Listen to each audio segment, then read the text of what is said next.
Ang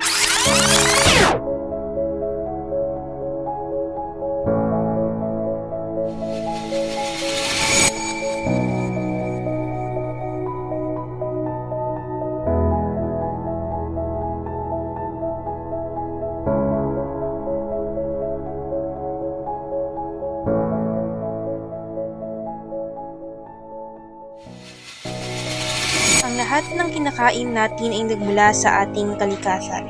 At sabi nga nila na kung walang magtatanim, walang makakain.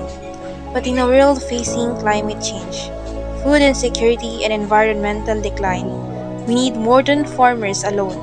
We need engineers who can protect the land that feeds us. Hello, I'm Crisalyn Joy Ismael from University of Southern Mindanao. I graduated at the Department of Agricultural and Biosystems Engineering, year 2023. Yung nagpa-inspire po sa akin na maging abe is, of course, my family. And since my both parents are farmers, so gusto ko na maging abe.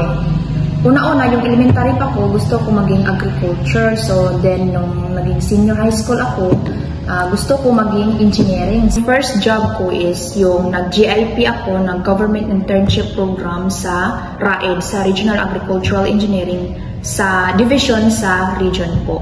And then, na-deploy ako doon sa LGU Alamada for 6 months contract. And then, my next work is ngayon na itong research sa DOST card as a project technical assistant to po.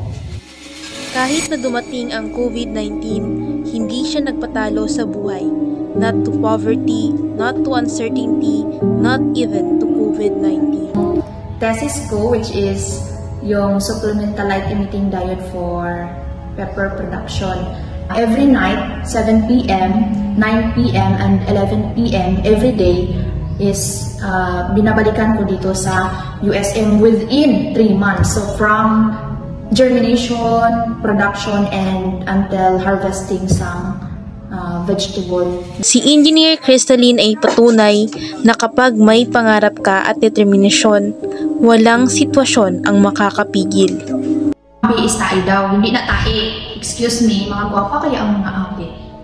Isa pa, ginasiling nila ang abi daw kuno. Tanong-tanong lang sa mga mais kagpalay. Excuse me, kami kaya ang nag-drive sa mga machines. Tapos, kami po ang mga abi po ang nag-invent sa mga advanced technology related sa farming. Ano pa? Farm to market road, abi din.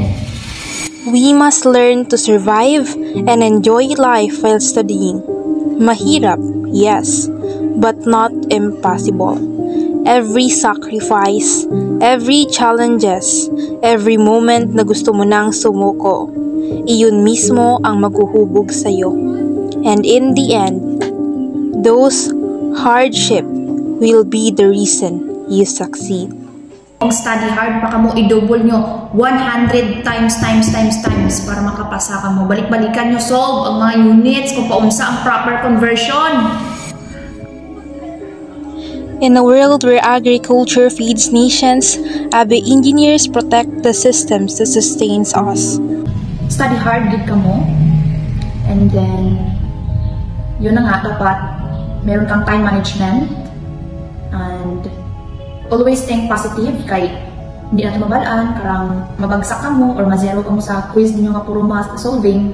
So, dapat i-ready nyo inyong sarili nga, okay lang ako. So, dapat hindi kayo mabagsak, dapat ang inyong isipon pero may i-perfect ninyo para maka-80 pa ka mo or maka-kabit ba nga score. And then, kung mabagsak man ka mo or naisipan nyo mag-shift, shift na, char lang.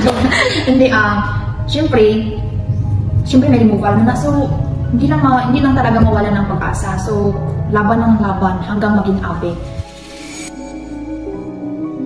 And through the work of researchers like Engineer Crisalyn, we are reminded that innovation is not just technology, it is responsibility.